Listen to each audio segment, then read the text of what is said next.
Ayan, hello mga boss. For today's video, meron tayong ditong Steed 400, baklas ang ulo. Ayan. Ang sanhi ng punot dulo nito ay panis na gas. So, ayan. Nakalas tuloy yung kanyang cylinder head. Nagkatama yung kanyang barbula. Ayan. Stock up yung bulb. Ayan. Yung isa, medyo malambot na. Ayan, natutulak siya. Pero itong isa talaga, ayan, ayaw talagang umi-stock up. Kaya kakalasin natin ngayon para makita natin yung dumi na dumikit sa loob, no?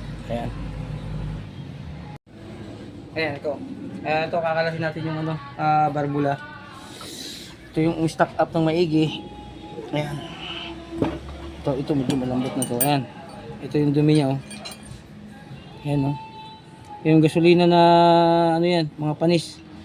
So, awareness sa ibang mga MC user. Pag panis ng gasolina, hanggat maaari, huwag nyo nang gamitin. Ito ganito mangyayari sa inyo. Ayan, no? Ayan, ma-residue ng sobrang kumapit na yung residue ng gasolina na panis. So, nangyari, nagsalubong yung piston at saka barbula. Kaya bumaluktot. Ayan, ito po. Ito. Ayan, dumi sa loob, oh. Ayan, oh. Kita nyo? Ayan. Kaya, pagka panis ng gasolina, huwag nyo nang gamitin. Tapon nyo na o di gawin nyo na lang panlingas. Kaya mga boss, linisin muna natin to, tapos lagay na natin yung panibagong barbula para may kabit natin mapaandar. Alright.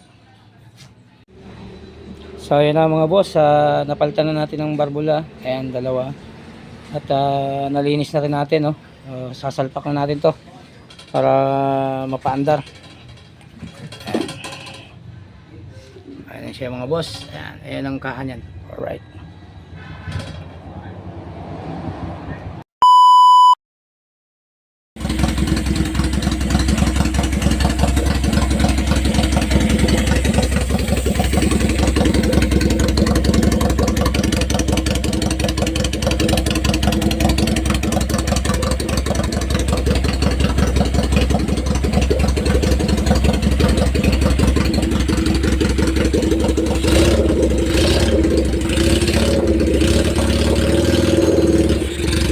Cleaner.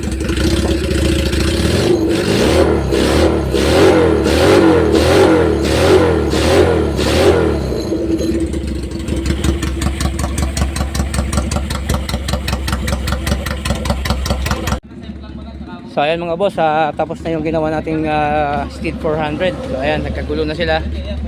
So testing ng ating tropa. Idling check. Napakalupit ng idling. Oh, test ride na yan. Test ride na yan. Ayan ang may kanya, si Boss Neil. Siya ang bumili niyan.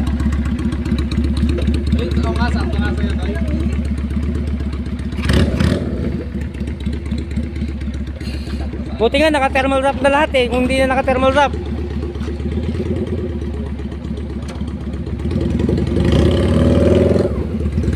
bigat.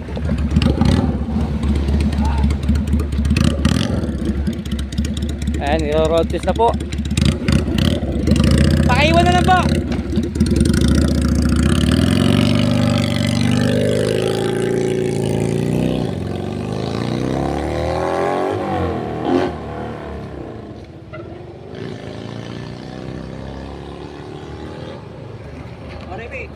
Ay, sige po.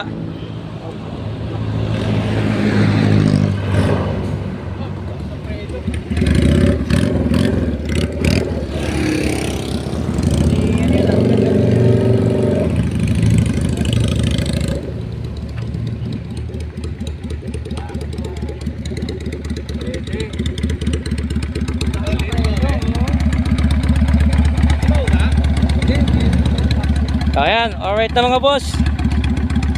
Nang dahil sa panis na gasolina, nabaklas ang makina.